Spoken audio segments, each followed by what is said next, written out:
पारिस्थितिकी का ही एक बड़ा रूप कह सकते हैं, क्योंकि पारिस्थितिकी में ना लगभग जैविक जो चीजें होती हैं उनका ही अध्ययन किया जाता है, लेकिन अंतःक्रिया में जैविक और अजैविक सभी के बीच हमारा किस तरीके से संबंध है, जैसे मेरा प्रतीक के साथ किस तरीके का संबंध है। अब ये तो एक सामान्य व्यवहार वाली संबंध वाली बात होगी, यानी मेरा मुर्गे के साथ किस तरीके का संबंध है आप देखिए, या मेरा बकरे के साथ किस तरीके का संबंध है। बकरा मेरे लिए एक दिन आहार बन जाएगा, यानी वो मेरे लिए आहार है, मेरे लिए भोजन है, और मैं बकरे का उपभोक्ता हूं एक तरीके से। समझ गए होंगे। एक छोटी सी कहानी से समझते हैं। एक लड़का था, जिस लड़का का नाम था, भी इस कहानी से आपको समझ में आ जाएगा। एक लड़का था, इस लड़के का नाम एक ले लेते हैं, मान लीजिए क्या नाम ले लें, इस लड़के का नाम ले लेते हैं रामबाई। अच्छा नाम है, रामबाई। रामबाई नाम का एक लड़का था। इसकी एक बुजुर्ग दादी थी।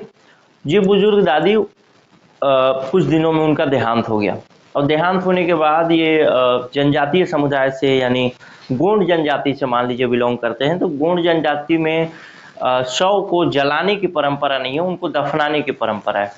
तो जब दफनाने की परंपरा है तो वहीं जो उनका वो था, बाड़ी था, बाड़ी बोले तो एक तरीके से कहें तो छोटा सा खेत टाइप का, जिसमें मक्का वगैरह उपजाया जाता है, सब्जी उपजाया जाता है, वहां पे उसको दफना दिया गया, उसकी दादी को, रामबाई की दादी को। दफनाने के कुछ समय बाद उसी जहां पे दफनाया गया था उसके लगभग 4 साल 5 साल बाद, उसी मतलब वहां पे जितना दिन दफनाया, शुरू में तो दफनाए थे तो छोड़ दिए, कोई दिक्कत नहीं था, लेकिन कब तक उस जमीन को परती छोड़ा जाएगा, यानी खाली छोड़ा जाएगा, तो उसके ऊपर एक आम का पेड़ लगा दिया गया। जब आम का पेड़ लगा दिया गया तो देखते हैं उस वहीं पे एक आम का पेड़ लगाया गया जहां पे दफनाया गया था, और उसके बगल में भी एक आम का पेड़ लगाया कुछ दूरी पर। तो देखते हैं जहां पे दफनाया गया था ना, वहां का आम का पेड़ धीरे धीरे, मतलब धीरे धीरे तो छोटे से बड़ा हुआ, लेकिन फिर बहुत तेजी से बड़ा होने लगा। और बगल का आम का पेड़ जो कि अलग भूमि पर था, वो बहुत धीरे धीरे बड़ा हो रहा था। और जहां पे दफनाया गया था वो वाला पेड़ बहुत जल्दी फल देने लगा, और बहुत ज्यादा फल देने लगा। इसका कारण क्या था? तो बहुत सोच विचार किया गया कि आखिर ये कैसे हुआ होगा, क्या हुआ होगा। तो दरअसल क्या है कि हमारे शरीर में कई तरीके की चीजें होती हैं, और जैसे कार्बन हो गया, या फिर और भी चीजें हैं, बहुत सारी केमिकल हैं, जो कि आखिर में जब आप इस शरीर को दफना देंगे तो मिट्टी में मिल जाएगा और मिट्टी हो जाएगा। लेकिन उस मिट्टी की जो उर्वरा शक्ति होगी हमारे शरीर के विभिन्न घटकों के टूटने की वजह से बहुत बढ़ जाएगी। तो इसी वजह से वो आम का पेड़ तेजी से बड़ा हुआ। अब इसी उदाहरण से समझते हैं और आपको समझ में आ जाएगा। रामबाई की दादी की मृत्यु हुई, रामबाई की दादी को इस तरीके से यहाँ पे दफनाया गया, और रामबाई की दादी जो है दफनाने के बाद इस कुछ समय बाद इसके शरीर में छोटे छोटे कीड़े हमले किए होंगे, जाहिर सी बात है।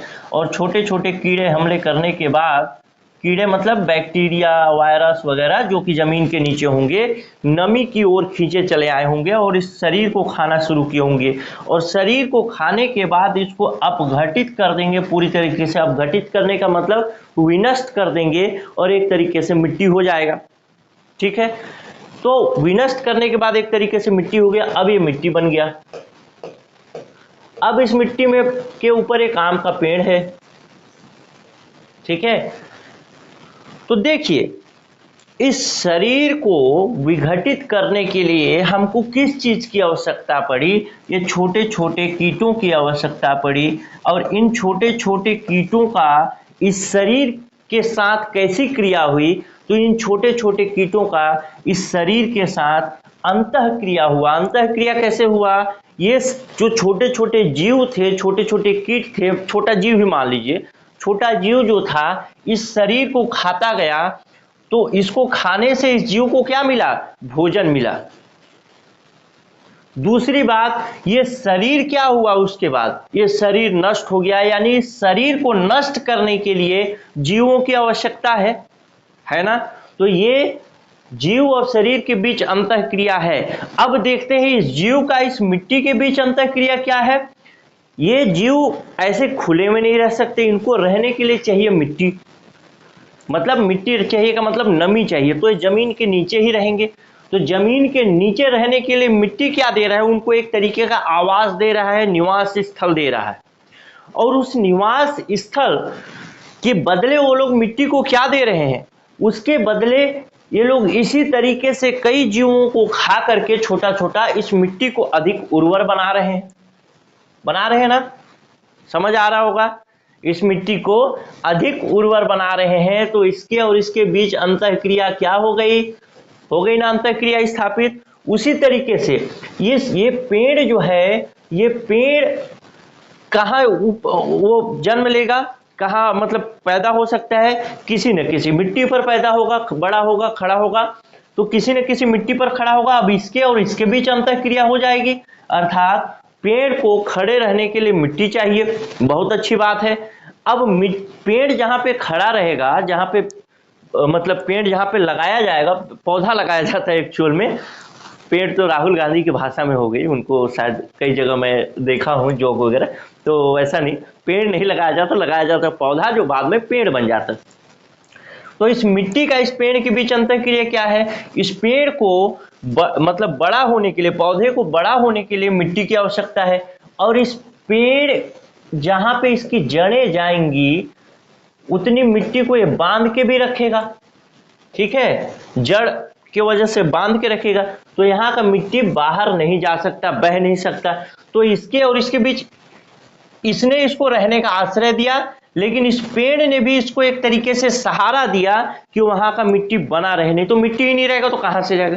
अब जाहिर सी बात है, जहां पेड़ होगा वहां नमी होगा, और नमी होगा तो ये कीट पतंगे वहीं पे रहेंगे, छोटे छोटे कीड़े। तो इस तरीके से एक जाल टाइप से बन जाता है, यानी मैं आपको हेल्प कर रहा हूं, फिर आप किसी और का हेल्प करेंगे, फिर वो किसी और का हेल्प करेगा, वो किसी और का हेल्प करेगा, फिर आखिरी में जाके वो आखिरी व्यक्ति फिर मेरा हेल्प करेगा। इसी तरीके से तो आप देख रहे हैं, इसको खाया गया, पचाया गया। अब इसमें कई तरीके के जाल हो सकते हैं ना। अब इसमें देखिए, फिर से यहां से जो फल उत्पन्न होगा, इस फल को मनुष्य खा लेगा, मनुष्य मरेगा, फिर जमीन में आ जाएगा, फिर जमीन से ऐसे ऐसे घूमता रहेगा। तो यहां से तो एक सीधा सीधा दिख रहा है आपको कि यहां से कीट गया मिट्टी में, मतलब कीड़ा खाया, मिट्टी को उर्वर बनाया, पेड़ बना दिया। लेकिन इधर भी तो एक जाल बन सकता है, इधर भी तो एक इसकी अंतःक्रिया हो सकती है। एक पेड़ भी तो किसी मनुष्य को फल देगा, उसके लिए भोजन बनेगा, फिर ये पेड़ कुछ दिन में मर जाएगा, फिर से मिट्टी में दफन हो जाएगा, फिर से इन्हीं कीटों का काम शुरू हो जाएगा, यही कीड़े इसको पचाना शुरू करेंगे, फिर से मिट्टी उर्वर हो जाएगी। तो यही है, एक जो जीव है या निर्जीव है, अब मिट्टी तो निर्जीव है, लेकिन मिट्टी निर्जीव होते हुए भी इस अंतःक्रिया में शामिल है कि नहीं है। तो यही चीज आपको समझना है कुल मिला के। अब देखिए, अब आपको